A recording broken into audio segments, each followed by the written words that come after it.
J'ai mis un chapeau parce que je suis mal coiffée. Salut tout le monde, j'espère que vous allez bien. Je vous retrouve aujourd'hui pour le dernier Classic Book Jar de l'année. Alors le livre que j'avais pioché la dernière fois, c'est La lettre écarlate de Nathaniel Hawthorne, qui a été publié en 1850. C'est un classique, donc comme je le disais, de la littérature américaine. Ça parle d'une femme qui s'appelle Esther Prynne, qui est jugée et condamnée pour adultère. Ça se passe à Boston au XVIIe siècle, je crois, ou au XVIIIe siècle. Je suis un peu nulle avec les dates. Donc dans une société très puritaine. Et cette femme, voilà, son seul crime a été de tromper son mari et de faire un enfant illégitime donc. Alors on retrouve cette femme au tout début du roman qui est jugée, voilà, pour son adultère et qui est condamnée à porter jusqu'à la fin de sa vie un A rouge sur sa poitrine.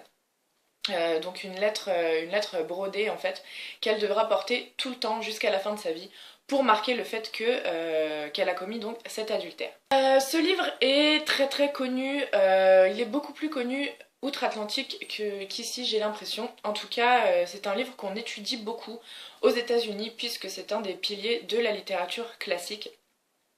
Je l'ai enfin lu après en avoir beaucoup entendu parler, notamment à travers des films ou des séries dans lesquelles les étudiants à l'école étudient justement ce livre.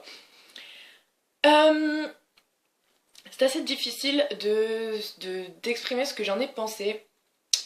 J'ai globalement plutôt bien aimé.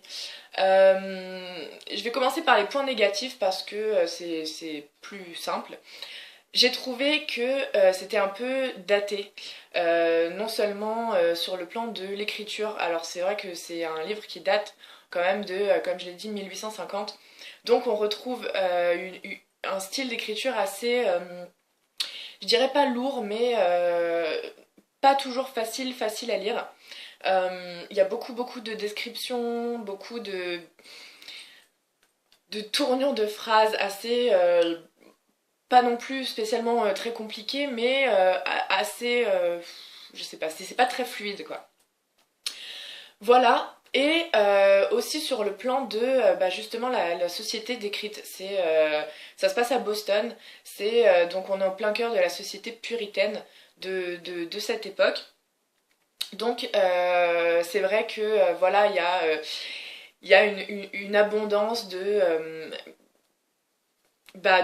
puritanisme. Alors quand on remet dans le contexte de l'époque, oui, c'est normal, voilà, mais c'est vrai qu'à certains moments, on se dit, bon, ok, ça va, quoi. Surtout que, donc sans trop m'aventurer dans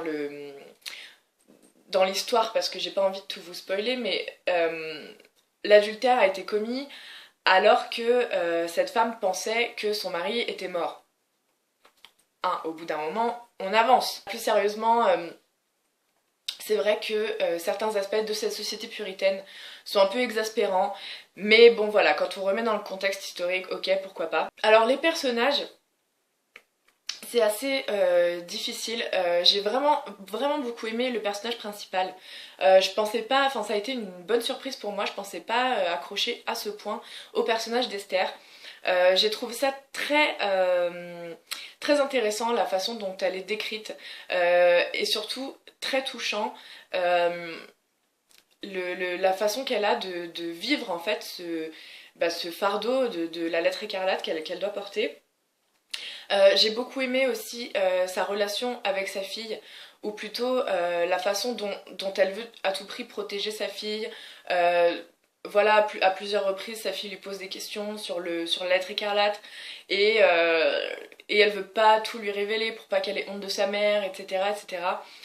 Cette relation, ce rapport qu'elle a avec son enfant, j'ai trouvé ça très touchant. Et voilà, c'est vrai que c'est une figure de femme assez forte et assez surprenante pour le contexte, en fait, pour l'époque à laquelle le livre a été écrit, je trouve. Alors oui, elle est seule face à tout le monde. Et ce que j'ai trouvé intéressant aussi, c'est la façon, enfin l'évolution du personnage et surtout la façon dont elle est perçue par les autres habitants du village. Au tout début, elle est fustigée de toutes parts, limite on lui jette des pierres ou je sais pas. Et en fait, plus les années avancent et plus elle est indispensable à la communauté, plus elle essaye de vivre malgré tout et de continuer à vivre sa vie et à s'intégrer. Et on voit la différence dans les yeux des autres habitants du village qui la considèrent un peu différemment. Et j'ai trouvé ça intéressant, ce point de vue. Les personnages masculins sont assez insupportables, comme on peut s'en douter. J'ai aussi vraiment pas aimé le personnage de la petite fille.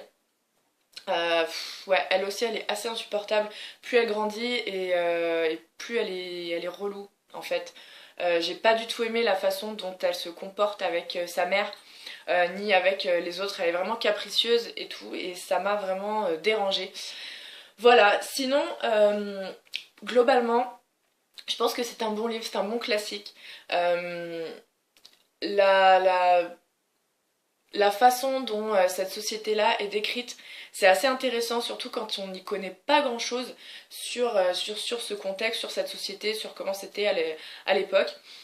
Voilà, moi ça m'a plutôt plu, ça m'a appris pas mal de choses sur le contexte historique.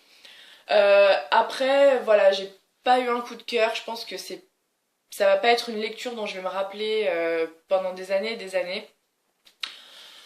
Voilà, je pense que ça m'aurait peut-être plu de l'étudier, mais bon, voilà. Pour le prochain classique, donc celui du mois de janvier, comme vous vous en doutez sûrement, j'ai pas amené ma book jar dans mes valises. Donc je vais devoir choisir moi-même le prochain classique. Et c'est assez limité parce que j'en ai pas amené des masses avec moi. Et en fait, le seul que j'ai, j'essaie de regarder, donc la bibliothèque est tout au fond, et comme je vois rien de loin, je pense que oui, j'arrive à lire les titres, c'est complètement faux. Mais il me semble que le seul classique que j'ai, c'est Lettre à un jeune poète de Rainer Maria Rilke, qui est donc un classique allemand. Et donc c'est celui-là que je vais choisir de lire pour le mois de janvier. Et la prochaine fois, promis, je vous ramène ma book jar. Voilà, cette vidéo est terminée, j'espère que ça vous aura plu et n'hésitez pas aussi à me donner vos retours sur ces rendez-vous.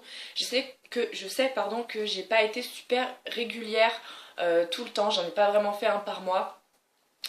Mais si ça vous plaît, bah, je vais continuer l'année prochaine. Et puis voilà, n'hésitez pas à me donner vos retours quant à ce rendez-vous en commentaire. Et en attendant, je vous retrouve très vite pour une nouvelle vidéo. Et je vous souhaite de bonnes lectures, une bonne fin de semaine. Et je vous dis à très bientôt. Bye!